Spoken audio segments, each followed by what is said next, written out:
Solidarity forever. Solidarity forever. We shall always fight for Advocacy collection for democratic women in leadership. We as women committed to the struggle for inclusion, justice, and dignity in leadership are compelled to speak at this critical juncture.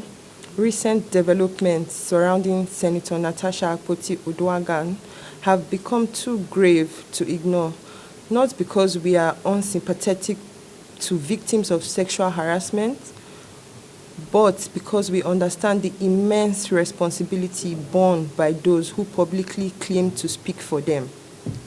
There's a fine line between advocacy and manipulation, and sadly, it appears that Senator Natasha has crossed it. We must state clearly, sexual harassment is real.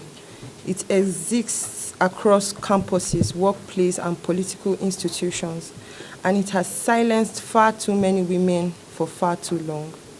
And this is why we, among the many who are initially shaking, attentive, and cautiously hopeful when Senator Natasha stood up on the Senate floor to allege verbal sexual harassment from no less than the President of the Senate. It was a moment that demanded courage and precision, but since then, her conduct has not only failed to follow through, it has risked dismantling the very credibility and solidarity that such allegations deserve. Let us be honest, several months have passed since that explosive accusation.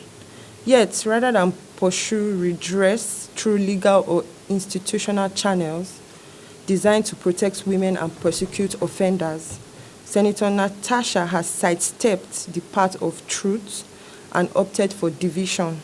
She has not filed a single sexual harassment lawsuit. Instead, she has launched defamation suits, public battles, and spiraling allegations of assassination plots involving the same Senate president and two governors. It is a pattern escalation without substantiation. One must ask, where is the end game? What is the real grievance? And who is truly being protected? We recall the recent painful yet instructive case of a young female student at Obafemi Awolowo University who accused a lecturer of sex for marks. She did not run to social media for spectacle or rely on public sympathy. She followed due process, made her case, submitted herself to scrutiny, and trusted the justice system. It worked. Her truth was proven. The man was dismissed. That is what sincere advocacy for victims look like: gritty, quiet, committed to justice and not drama. In contrast, what we have witnessed from Senator Natasha is the unfortunate weaponization of gender-based advocacy. Each new claim raises the temperature but muddles the truth. First, it was verbal harassment, then life threats, then public humiliation, now billionaire lawsuits. This trend does not empower women. It casts doubt on those with genuine stories. It does not protect the vulnerable. It makes advocacy seem like a political stunt. And the more claims spiral, the more society learns to roll its eyes at the real victim. That is not progress, it's betrayal. We are disturbed not just by the lack of evidence, but by the refusal to pursue any. The burden of proof is not a tool of oppression, it is the bedrock of fairness. When you accuse someone, especially a high-ranking public figure, of a heinous act, the honorable thing to do is to prove it. Failing that, public perception becomes distorted. Men in leadership, many of whom support gender equity, begin to grow weary of mentorship.